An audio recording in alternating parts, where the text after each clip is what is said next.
Tout ça vient effectivement de la première définition méthode qui est formulée comme une toile tendue sur châssis peinte de la même couleur que le mur sur lequel elle est accrochée.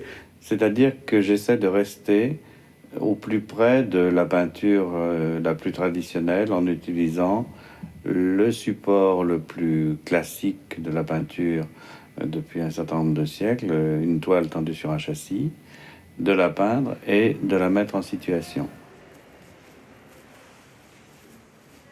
Ce type de travail, qui se déroule maintenant depuis un peu plus d'une trentaine d'années, permet d'envisager une intervention dans un musée de type tout à fait classique et en tenant compte de la collection, c'est-à-dire un travail qui soit tout à fait spécifique au lieu, au musée, aux différentes périodes de la collection et en même temps à l'architecture du lieu.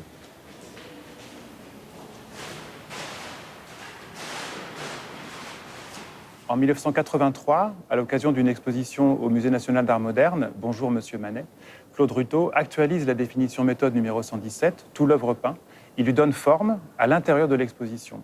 À Beaubourg, j'avais reconstitué un grand espace dans lequel il y avait toutes les toiles que j'avais peintes entre 1973 et 1979, en disant, je suis comme Manet, je fais de la peinture, et puis, moi, voilà tout ce que j'ai peint. Et après l'exposition, il poursuit cette démarche de rassemblement de toutes les définitions méthodes existantes dans son appartement, et c'est l'origine de l'œuvre qu'il a dénommée Transit, cette œuvre dans laquelle peuvent entrer des définitions méthodes actualisées et qui peuvent aussi en sortir pour être représentées dans d'autres expositions.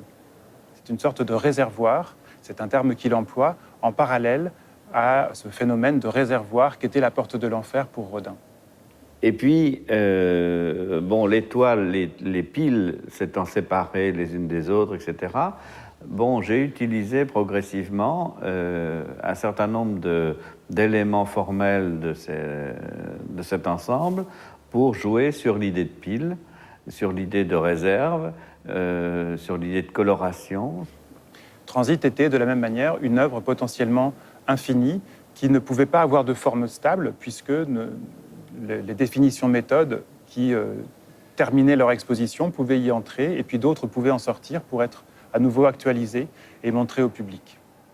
Claude, je l'ai rencontré à la faveur de l'exposition Passion privée qui a été montrée au musée d'art moderne de la ville en 1995. Lorsque j'ai pris la direction du musée Bourdelle en 2003, il m'a semblé tout naturel d'inviter Claude à songer à une exposition et à faire un projet pour ce musée.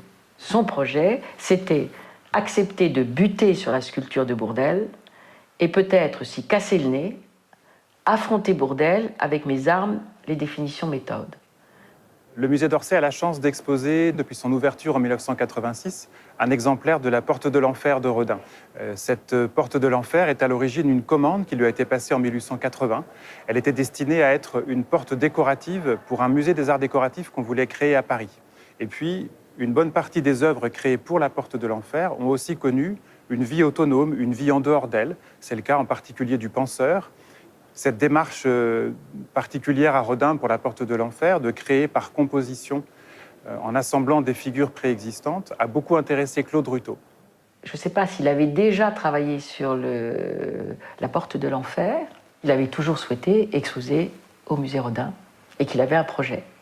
Et c'est donc formidable qu'il puisse maintenant être exposé au musée d'Orsay, non loin de la porte de l'enfer qui elle-même a été réinstallée en bonne place. Claude Ruteau est venu à partir de là à imaginer une œuvre en hommage à Rodin qui adopterait une forme proche de celle de la porte de l'enfer, et c'est la porte de la peinture que nous actualisons aujourd'hui au musée d'Orsay. J'imaginais bien qu'il allait permettre aux gens de regarder. Et il considérait que le rôle de l'artiste était bien évidemment de ne pas cesser de poser des questions. Et Claude Ruteau était très attentif au personnel, leur donnait la parole et considérait probablement qu'ils étaient partie prenante aussi de son exposition. Il écrit en 1995, dans une définition méthode, « L'exposition ne tombe pas du ciel ». Michel Gauthier voit une similitude de propos entre la porte de l'enfer de Rodin et le livre des définitions méthodes, l'un et l'autre jouant comme matrice d'œuvre. resterait à visualiser cette thèse. Dans un même espace, d'un côté la porte de l'enfer et les sculptures développées à partir d'elle, de l'autre transit avec X définition méthode actualisée. Donc on voit que cette idée d'un parallèle entre transit et la porte lui vient a posteriori. Elle lui est soufflée par Michel Gauthier qui me dit ne pas en avoir de souvenir, mais après tout, quelquefois on dit des choses sans se rendre compte de tout ce que cela entraîne dans l'esprit de quelqu'un d'autre.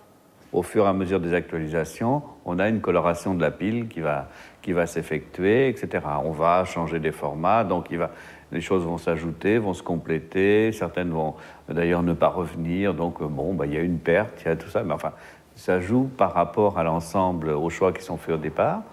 Alors, j'aime bien l'idée que les choses s'effacent, c'est-à-dire, et puis renaissent ailleurs, un peu plus loin, un peu plus tard, comme ça.